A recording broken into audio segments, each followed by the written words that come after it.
So this video is going to be on the acid and bases, and it's going to be titrations and pH curves.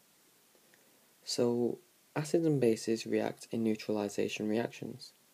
Neutralization is where the concentration of the hydrogen ions is equal to the concentration of the hydroxide ions, and the point of neutralization is also known as the equivalence point. So to determine the equivalence point, we use either a pH meter or indicators. So whenever you've done a titration between an acid and a base, you've always put in 2 or 3 drops of your indicator at first, so now you can understand why. So there's 2 main types that we'll use. There's methyl orange and there's phenolphthalein, if that's how that's pronounced. So the pH range for methyl orange is 3.1 to 4.4. For phenolphthalein, it's 8.3 to 10. The colour at a low pH, which is acidic, for methyl orange is red, and for phenolphthalein it's colourless.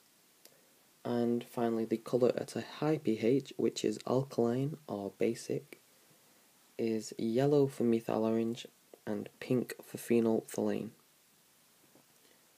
So now we just need to know about the curves and what indicator goes with what titrations. So when a strong base is added to a strong acid, the curve can be seen to the left, and as you can see there's a large vertical area, and the midpoint of this is the equivalence point. And for strong bases and strong acids being titrated, the equivalence point is when pH equals 7. The indicator we use, well in this case we can use either phenolphthalein or methyl orange, and this is because they lie within the range in which the endpoint is part of, anything in that vertical point. Moving on to when a strong base is added to a weak acid, the equivalent point for this is when pH is greater than 7, and the indicator for this is phenolphthalein, and the observation is the solution goes from colourless to pink.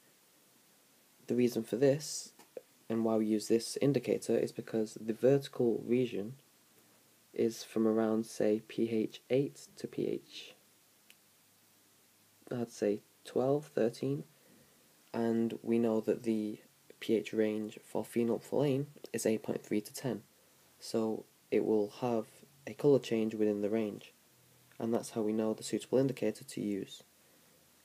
Another thing to note before I move on is if you were adding an acid to a base, then you would just kind of flip everything that I'm saying. So for example, the observation will be from pink to colourless, and the graph, instead of being an S, it'll be more like a backwards S.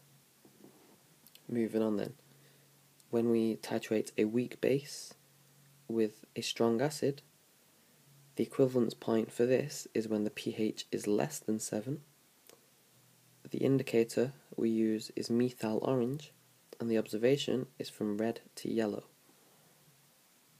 Finally then, we need to know the titration between a weak base and a weak acid, and for this the equivalence point is approximately pH 7, but the problem with this is, whereas in all the others you can see that there's a large vertical region, with the weak base, weak acid, this vertical region is near enough non-existent. So what this means, when this unblurs itself, what this means is that there's no particular indicator we can use for this because there's no sharp pH change.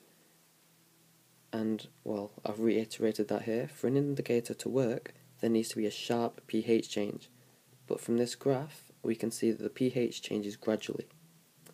So what we'd do to measure the pH for this is we'd use a pH meter. And an exam, or even an EMPA, if it asks, what would you do for a weak acid, weak base? Well, there's your answer. So finally, something that we need to know is half equivalence, and this is the point of half of the volume of neutralization. This is easy to understand in practice. So for example, if the point of neutralization, the equivalence point, is at 25 centimeters cubed, that should say, then the half equivalence point will be at 12.5 centimeter cubed.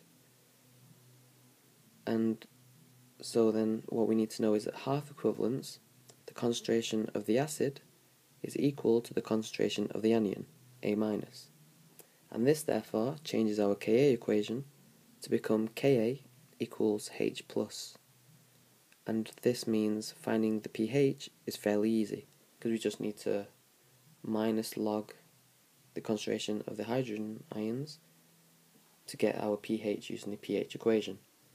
And that's all you really need to know about the titrations and the pH curves.